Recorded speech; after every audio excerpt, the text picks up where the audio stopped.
So I watched this video a few days ago. So this atheist guy in the video, I think it's on something a channel called Atheist Voice or something like that. He makes a video and his title is quite an old video, but the title is quite interesting. What should atheists do with their bodies after death? What should they do with their bodies after death? That's a very interesting question. Now, according to him, he made some suggestions, some interesting points that I wanted to sort of share with you guys today. And any atheists that are watching this, I'm sure you probably will not agree with a lot of what he had to say. However, it brings us to a topic which is very important. Death, something we can't escape. Here were some of the suggestions he came up with. One of the things he suggested, which I found extremely strange, and I don't know, I still can't work out if he was joking or not. He said, well, maybe possibly you should let your friends use your body to play a prank. I don't know if he was joking, but like I said, I don't think it's fitting to make such jokes talking about such things. But yeah, then he suggested one of his friends, he highlighted that one of his friends wants to donate his body to science. He wants to go to med school, for example, quote unquote, meaning donate his body to science so they can, take it apart and study it and do all of these things with it. Now, here's the thing. Why do that from an atheist perspective? We really sort of pin down on this point for a second. Why donate your body to science so they can dissect it after death?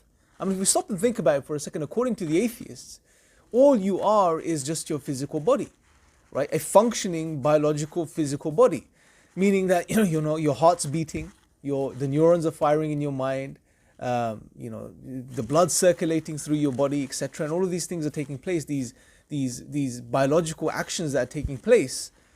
But at death, all that happens is that stops. So technically, if I was to ask an atheist, and I've thought this through, if I was to ask an atheist, why not donate your body to science now? Because it's all meaningless anyway on atheism and naturalism. Now, they may turn around and retort and say, no, well, I feel.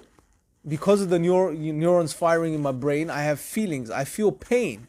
So why would I let someone cut me open and use me in that way now when I can feel pain and it will hurt me? What about if I said to you, hypothetically speaking, that someone could give you a type of drug that does away with all physical pain that the body experiences? Hypothetically, if that could happen and you would not experience any pain, then, I can't see any reasons why you wouldn't want to donate your body to science now as opposed to later. Then you may turn around and say, well, pleasure. I want to enjoy myself, and I can only enjoy myself when I'm a whole, this whole physical body. Well, imagine, again, hypothetically, if I said to you, if we took care of these two things, number one, we gave you a drug that removed all pain, and number two, that even if your body was dissected, you would still, somehow, we again, gave you some sort of drug, if there could be such a thing, that would allow you to continue to experience pleasure, and more so, well, then you would have no reason to not want to donate your body to science. And I wouldn't be surprised if some atheists in that case would agree. But nevertheless, the last thing he mentioned, and I want to wrap up on this, which I found the most interesting, was he said, referring to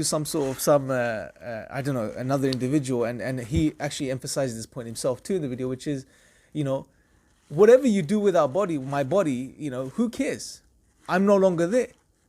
And I found that statement extremely interesting. What did he mean by I'm no longer there? Well, according to atheism, you are your body and your body is you and that's it. There's nothing else. Then why would an atheist, and why do they still make statements like, I won't be there. Do whatever you want with my body. My body, I won't be there. It's almost like even when they speak, it's such a fitri natural concept that they recognize that we, you, I are something more than our physical beings. We're a part of the physical, but at death there's a separation. And this is something that the atheists, although they don't deliberately or openly acknowledge this, but when they speak, it seems to still be something that they recognize. If we to top this all off with another phenomenon which is very, well researched and studied now, which is near-death experiences, is something that atheists too experience or have experienced. Or obviously they interpret those experiences in different ways, but regardless, if you take all of these things together, and you really think about death, I don't think it's far-fetched even for an atheist, an honest atheist, to recognize that, it doesn't just end at death. There's something that goes on after that. What it is, well, that's another video, that's another discussion, but there's something else that takes place. It doesn't end when you die. And if we can just get to that point, that should open, a realm of discussion for us and get us to really think about life more seriously. Because if something happens after this, well, more questions emerge now. Well, what is the relationship with what happens after this to this life? Is there a relationship? And we should inquire about these things further. See, the new atheism of the likes of Dawkins is it's old news now, right? People have moved on. And if you're still holding on to that, maybe it's time you move on too and really start inquiring about these things further. I'm not saying become a theist. I'm not saying become a Muslim. You may be very far from that right now. But I'm saying at least start inquiring and start making that journey. I'll leave you guys with this. Let me know your thoughts in the comment section below. Until next time, take care.